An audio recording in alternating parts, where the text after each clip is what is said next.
Bonjour bandeko nyonso na ye mokolo eloko na kotalisa bino recette ya pomme de terre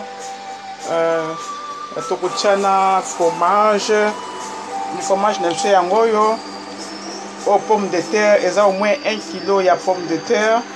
Toza na fromage, toza na matungulu mibale na kati yango na rondelle, omoni na kati yango toza bongo na crème oyo eza double crème okosoma yango partout na bashop. Na pomme de terre tokotia oregano, na pomme de terre na biso tokotia poivre blanc,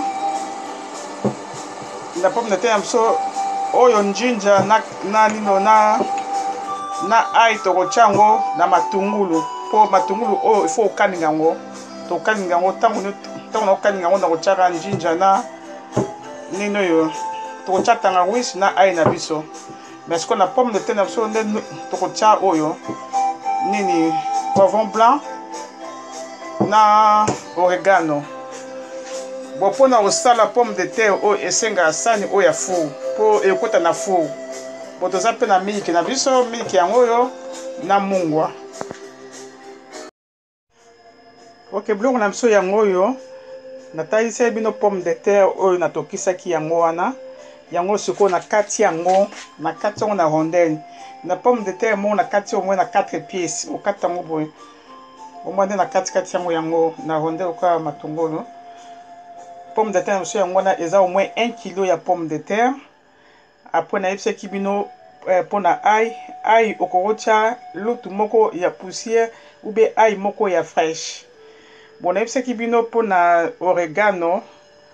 Pour to mélanger un peu sur na thym peut ça bien pour na pomme de terre. Ça très bien. Donc oregano na thym. Et puis ail ezali kaka uniquement pour na okalinga matungulu na nini. Otie ail na tangawizi muke. Matungulu na biso yango na kalingi yango kaka don na mafuta. Ko kalinga yango pe na nino na ni margarine. Mais ce qu'on a préféré na mafuta pour diminuer la graisse pour biloko monsieur za kati eza ba graisse ebele. À part wana miliki yango siko na mesurer yango au moins miliki ezali 1 décilitre. 1 décilitre na 1 quart ya miliki. Bon sikoyo eza mboka mosusu oki baselaka 1 décilitre mais siko na Angleterre siko baselaka cap o siko babinga on cap. Angleterre aselaka pa 1 décilitre te mais aselaka on cap. Donc siko 1 décilitre na 1 quart ya nino ya miliki donc est égal 1 demi ya cap ya miliki. Yango so oza na cap o mesurer kaka 1 demi ya cap. Bon après o eza crème. Yakisa bino crème yango yo. Crème na biso yango yo. Ils ont au moins 2 décilitres ya crème, 2 décilitres. Si on a ndenge ya cap, ils ont fait ça 2 tiers ya nino ya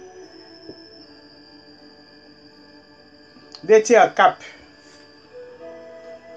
2 tiers cap ya crème na biso. Bon à part on ezali na fromage.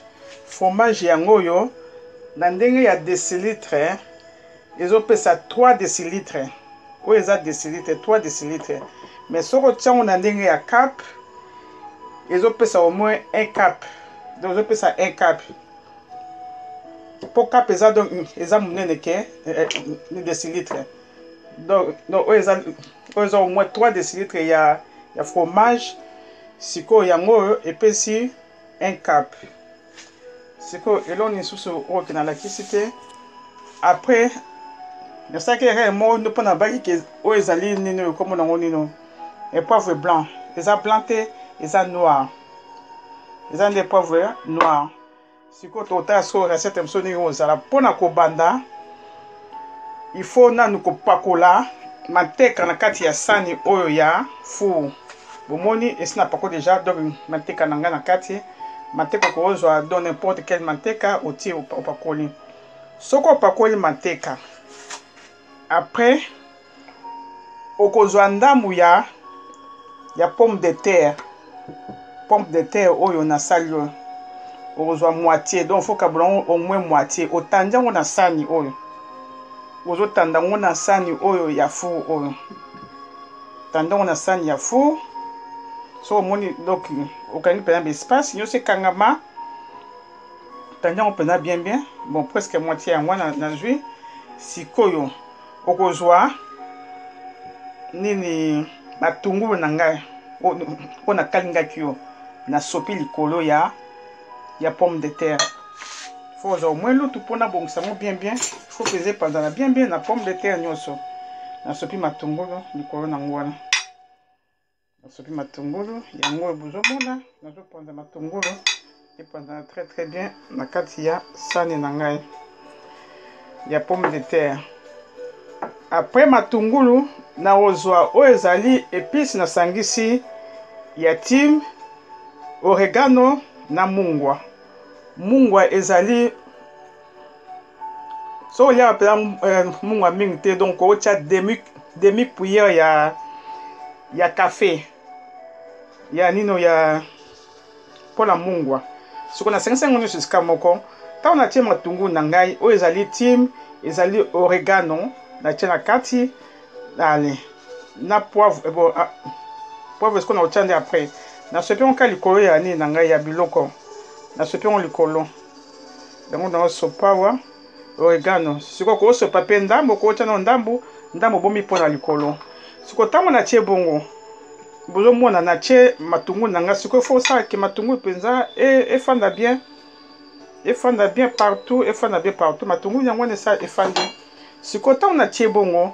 Na zui sikoyo pomme de terre nanga o etikala kiwana yango na tia na ko tia likolo. En tout cas bo meka pomme de terre ezaka kitoko makasi tango na sala yango mutu nyonso soka epa nga so alie vraiment asepelanga nango ba bloka boeza bien neti ba dimanche boye oko sala yango pona bana bolie olia kolia kaka nyonso semul il faut ko changer ka pe régime, il faut ko changer ka bloka olia soko sali boye.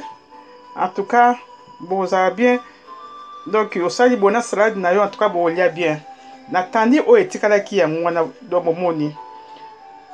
Bon après wana tant na tandi bongo siko na zui crème na biso, crème yango yo na sopi on ka likolo ndenge na sopi crème likolo boye e ofanda likolo te mosusu okita na se kiti nango kuna na se na sopi crème na biso yango yo. Après na eko sopa miliki likolo. Eko sopa miliki. Bomona na sopi miliki. Après sima nango na kozwa nino komo na ngone. Na kozwa be piso etika ki muke wana oregano na thym na nini na mungwa na ngai. Yango na sopi on sosu likolo ya pomme de terre na biso na sopi likolo. Na sopi on likolo. Après tokozwa nino poivre noir na sopi sous pe likolo. Sorry na tie mwebele en tout cas bolimbisa. Bon poivre noir ko tia lutu moko oya muke wana donc ko tia yango. Sorry na tie belé.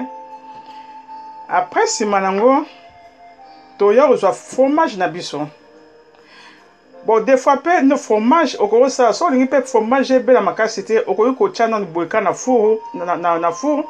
So ko moni e community crème e community ko kauka muke e komi ko bela après fromage. Mais pour nanga na mona na préfère na taka na kamba mo pona ke obosana te. Mais so déjà so mesel nango au ça peut des fois au fromage après. Mais pour ne bandeli, on la sabine au ka fromage, na tie fromage nanga nyonso likolo.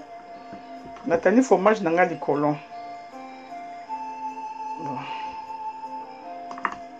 Natie fromage nanga likolo.